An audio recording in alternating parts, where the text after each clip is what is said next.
आज India alliance की बात कर रहे हैं, कश्मीर से कन्याकुमारी तक चल के आ रहे राहुल गांधी जी, तो क्या उनको एक मुसलमान नहीं दिखा?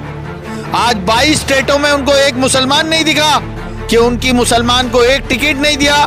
तो ये बेहतर है और ये आने वाला वक्त बताएगा कि वंचित और मुसलमान समाज किस तरह से क्रांति लाएगा। वंचित मुस्लिम साथ चलेगा, संविधान का राज चलेगा।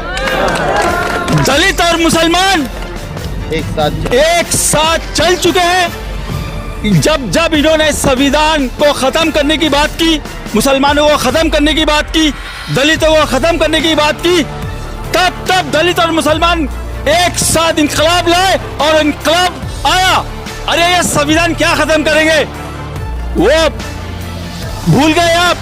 कई हजार के सामने भीमा कोरेगांव में कई हजार पेशवाओं के सामने 500 लोगों ने यह साबित कर दिया और कई हजार पेशवाओं को पिछाड़ दिया। और संविधान कभी ये एक अफवाह है कि संविधान खत्म हो जाएगा और दलितों के लिए अफवाह है और मुसलमानों के लिए तो बहुत एक आपको बताता हूं, बीजेपी आ जाएगी, ये आ जाएगी और वो आ जाएगी। 70 साल से हमको बेवकूफ बनाया जा रहा है डरा डरा के। अब दलित और मुसलमान दोनों समाज साथ में है और इंशाअल्लाह ये सीट हमारी निकल रही है और निकलेगी।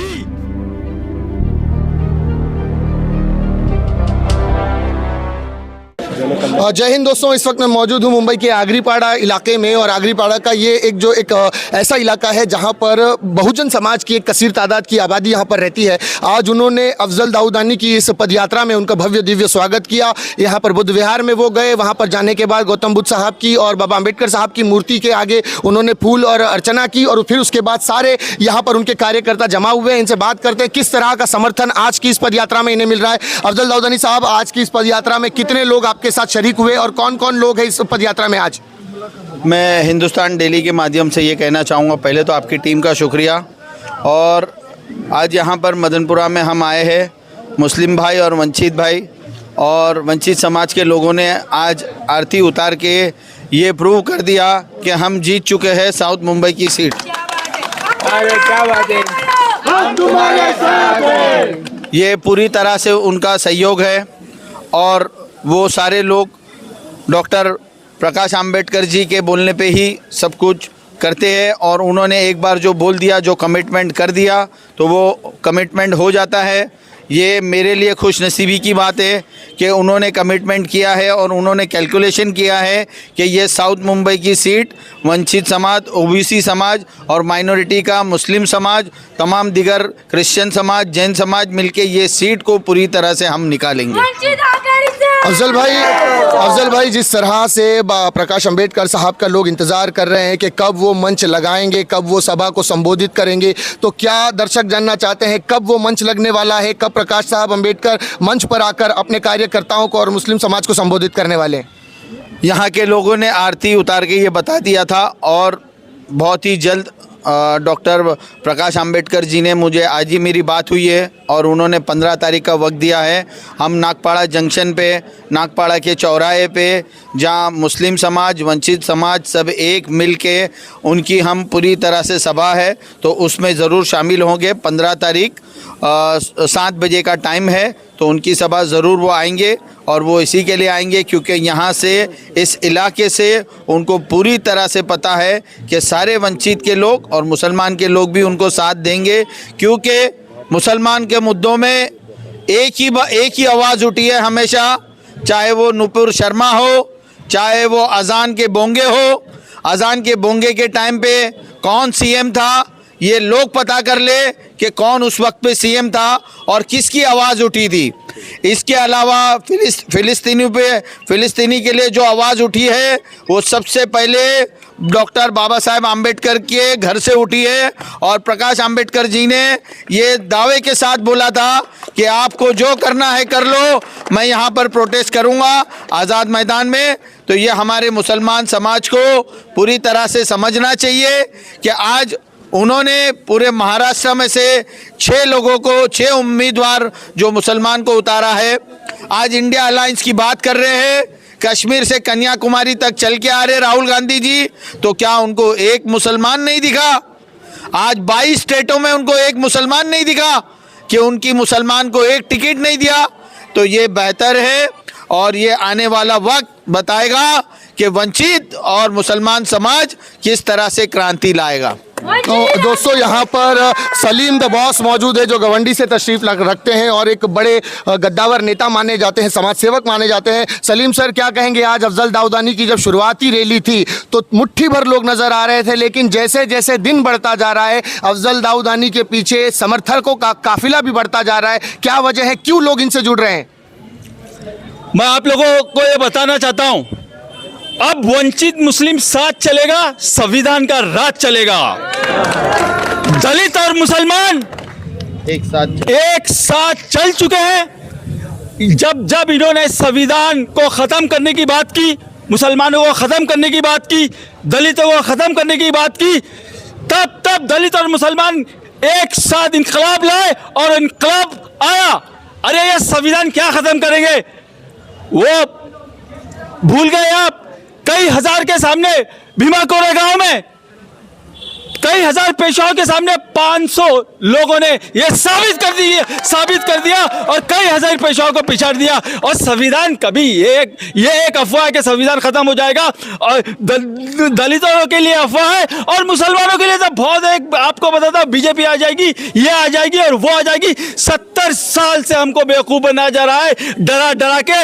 अब दलित और मुसलमान दोनों समाज साथ में है और इंशाअल्लाह ये सीट हमारी निकल रही है और निकलेगी। सलीम भाई, ये भी सुनने आ रहा है कि ये भी सुनने आ रहा है कि कुछ लोग ये नहीं चाहते कि अफजल दाऊदानी प्रचार करे, इन्हें हर तरह से प्रेशराइज करने की भी कोशिश की जा रही, ऐसी बातें भी सुनने में आ रही है। क्या कुछ सच्चाई है इन बातों में?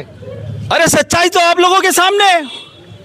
अभी आपको एक मिसाल देता हूं, जैसे आप हो, आपका किसी से झगड़ा हो गया, ये भाई साहब से आपका झगड़ा हो गया और मैं इनका दोस्त हूं, तो मैंने आपको पकड़ लिया, अरे जाने दो, और ये भाई साहब मारते जा रहे, तो मैंने आपको पकड़ा ना, तो मैं ये इंडिया अलायंस हूं और ये बीजेपी है। तो ये दोगली पॉलिसी बाला साहब ठाकरे ने पूरा आज की अदालत में, आज भी आप यूट्यूब पे डालो, साफ कहा कि मेरे लोगों ने मस्जिद तोड़ी, लात मारी, मुझे फख्र है। मुसलमानों याद रखो, जब भी आप पोलिंग बूथ में जाओगे, कोई भी बटन दबाने से पहले बाबरी मस्जिद को याद कर लेना। कोई भी बटन दबाने से पहले उदय ठाकरे जी सीएम थे, उन्होंने अजान बंद कराई, उसको याद कर लेना। 92 के राइट्स को याद कर लेना। आज मुसलमानों तुम इतने मजबूर हो गए कि इंडिया अलायंस ने हमको 22 स्टेट में टिकट नहीं दिया, हमको मुस्लिम उम्मीदवारी से वंचित कर दिया गया। अरे ये एक मिलीजुली सरकार है, ये एक साजिश है। आपको मैं ये पूछना चाहता हूं, इनका अलायंस कितने दिन टिकेगा? हमको क्या राइटिंग में मुसलमानों को लिख के दिया, जो आज मुसलमानों के लंबरदान बन के मस्जिदों से और कौम मिलत की बात करके इन लोगों का साथ देते? उन्होंने इंडिया अलायंस से आपको पूछा कि ये अलायंस आपका कब तक टिके रहेगा? कल कोई बीजेपी में सपोर्ट कर दिया, फिर कहां गए? ये सिर्फ मुसलमानों को इस्तेमाल किया जा रहा है। अब मुस्लिम समाज और दलित समाज इंशाल्लाह एक हो चुका है। अब आने वाले वक्त में वंचित बहुजन अघाड़ी बहुत आगे जाएंगे और प्रकाश अंबेडकर जी ने आवाज उठाई है और बहुत अच्छी आवाज उठाई है, हम उनका शुक्रिया अदा करते हैं। दोस्तों यहाँ पर एक वंचित बहुजन अघाड़ी के एक कार्यकर्ता यहाँ मौजूद है। सर क्या कहेंगे जिस तरह से वंचित बहुजन समाज का समर्थन अफजल दाऊदानी को मिल रहा है, लोग इनके साथ जुड़ रहे हैं, बाला साहब का आदेश मान रहे हैं, किस तरह से देखते हैं इनकी जीत को? आमचा हृदय सम्राट बाळासाहेब आंबेडकर आहेत, त्यांनी जो अधिकृत उमेदवार दिलेला आहे अफजलभाई सारखा एक सक्षम उमेदवार या ठिकाणी दिलेला आहे आणि आम्ही कायमस्वरूपी त्यांच्या पाठीशी राहू आणि आम्हाला खात्री आहे की अफजलभाईच या ठिकाणी निवडून येतील। कारण वंचित जो समाज आहे, मुस्लिम असो किंवा बहुजन समाज असो, तर या ठिकाणी आम्ही एक मताने आणि एक दिलाने त्यांच्या पाठीशी या ठिकाणी उभे आहोत आणि आम्हाला खात्री आहे की आमच्या या ठिकाणी या विभागातून भायखळा दक्षिण मुंबई विभागातून अफजलभाईच या ठिकाणी निवडून येतील अशी आम्हाला पूर्णपणे खात्री आहे। काका, तुम्ही काय म्हणणार या विषयाबद्दल? 100% किती टक्के वोट भेटणार आहे अफजल दाऊदानींना 100%. 100% संपूर्ण बहुजन समाजाचा समर्थन यांच्यासोबत आहे हे बघा देखा नाजरीन आपने यहाँ पर बहुजन समाज और मुस्लिम समाज सारा समाज मिलकर अफजल दाऊदानी के लिए दिन ब दिन मेहनत करता है। मैंने शुरू से ही इनके फुटेजेस को कवर किया। जब पहली पदयात्रा थी 150 लोग नजर आ रहे थे, लेकिन जैसे जैसे दिन बढ़ता जा रहा है हजारों की तादाद में लोग इनसे जुड़ रहे हैं। इनके ऑफिस में आना, इनसे मिलना और किस तरह से कार्य करना है, जिम्मेदारियों को अपने कांधे पर लेकर इनके प्रचार को आगे बढ़ाना। और देखते ही देखते आज एक बड़ा काफिला इनके पीछे आ गया है। वो कहते ना कि मैं अकेला ही चला था जानिबे मंजिल, मगर लोग साथ आते गए और काफिला बनता गया। वो काफिला इनका बनता जा रहा है, लोग इनसे जुड़ते जा रहे हैं और आने वाले 20 तारीख के दिन उम्मीद है कि अफजल दाऊदानी को एक बड़ा समर्थन मिलेगा वोट की शक्ल में। इसी तरह की खबरों के लिए हमारे चैनल को सब्सक्राइब कीजिएगा। मैं सिराज शेख कैमरामैन बशीर के साथ फिर मिलता हूं किसी अगली खबर के साथ। तब तक के लिए जय हिंद।